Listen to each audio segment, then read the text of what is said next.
مصطفیٰ کریم رؤوف الرحیم صلی اللہ علیہ وسلم نے ارشاد فرمایا، میں ایک طرح سے عورتوں کو عذاب میں گرفتار پایا۔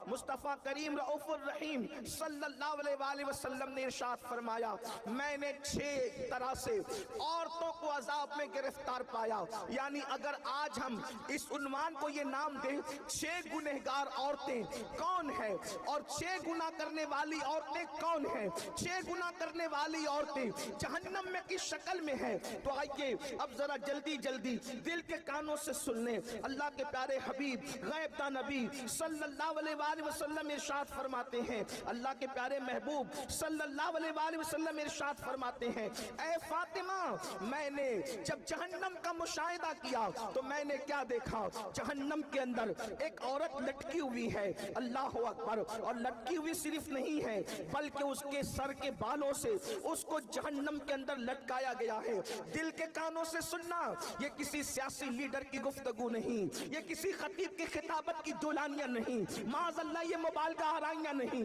بلکہ یہ اس رسول کا فرمان ہے جس نے اپنی زبان کو اتنا محتاط رکھا جب تک کہ حکم الہی نہیں ہوتا اس وقت تک زبان رسول کو جنبش نہیں ہوتی۔ اللہ اکبر، وہ زبان کیا تھی، کن کی کنجی تھی، وہ منہ کیا تھا، اللہ اکبر، وہ دہن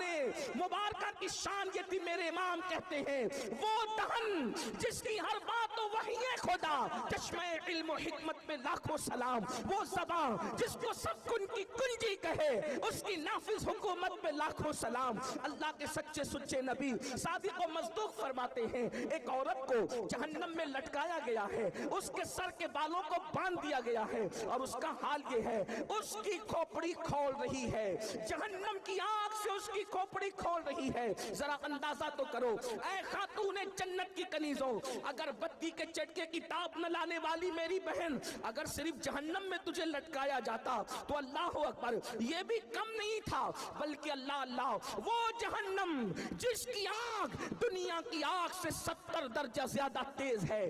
کوئی برداشت کرنے والا، بڑے سے بڑا قوت والا، بڑے سے بڑا طاقت والا؟ تمہیں پتا ہے دنیا کی آگ پتھروں کو نہیں جلا سکتی، مگر جہنم کی آگ اتنی تیز ہے جس میں پہاڑ بھی پگھل جائیں گے، جہاں پہاڑ بھی پگھل جائیں گے وہاں اپنے جسم کا کیا ہوگا، اپنے نرم اور نازک جسم کی کیفیت کیا ہوگی؟ اللہ اکبر۔ آئیے تو میرے آقا علیہ الصلوۃ والتسلیم فرماتے ہیں اے میری شہزادی فاطمہ، میں نے کچھ عورتوں کو دیکھا وہ جہنم میں اونتی لٹکی ہے، ان کے سر کے بالوں سے ان کو باندھ کے لٹکایا گیا ہے اور ان کا سر ہنڈیا کی طرح کھول رہا ہے، جیسے ہانڈی کھولتی ہے ویسے سر کھول رہا ہے۔ اللہ اکبر۔ سیدہ نے پوچھا بابا کس وجہ سے یہ عذاب ان کو دیا جا رہا تھا؟ تو اللہ کے پیارے حبیب غیب داں نبی صلی اللہ علیہ وسلم فرماتے ہیں وہ عورتیں جو گھر سے بے پردہ نکلتی تھی، کھلے سر نکلتی تھی، ان کو جہنم میں بالوں سے باندھ کر لٹکایا گیا،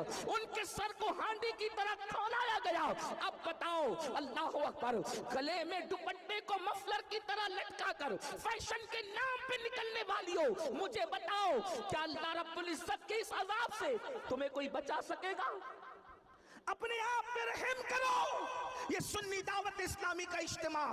بھیڑ اکٹھا کرنے کے لیے نہیں بلکہ زندگیوں میں انقلاب پیدا کرنے کے لیے ہے، زندگیوں میں تبدیلی پیدا کرنے کے لیے ہے۔ اے خاتون جنت کی کنیزوں، جب جسم کا رشتہ روح سے ٹوٹ جائے گا میری بہن، یاد رکھنا کوئی قبر میں آنے والا نہیں، نہ مال آئے گا، نہ اولاد آئے گی، نہ بھائی بہن آئیں گے، نہ شوہر آئیں گے۔ کیوں اپنے گلے میں مفلر کی طرح دوپٹے کو لٹکاتی ہو؟ دوپٹے گلے میں لٹکانے کے لیے نہیں ہے، دوپٹے سروں کو چھپانے کے لیے ہے، دوپٹے سر کو چھپانے کے لیے ہے، دوپٹے پردے کے لیے ہے۔ سیریل دیکھ کر، فلمیں دیکھ کر اپنی آخرت کو برباد نہ کرو، اپنی آخرت کو تباہ نہ کرو۔ سن لو، ہم سیریل اور فلمیں دیکھ کر کے ان کی نقالی کرنے والے نہیں ہیں، ہم تو مصطفیٰ جان رحمت کے غلام ہیں۔ سیدہ کائنات کی کنیز ہو تم، کل بھی تمہیں عزت ملی تھی سیدہ کی جوتیوں میں آنے سے، اور آج بھی عزت ملے گی ان کی اور ان کے بابا کے قدموں میں آنے کی برکت سے۔ اس لیے آج اس سنی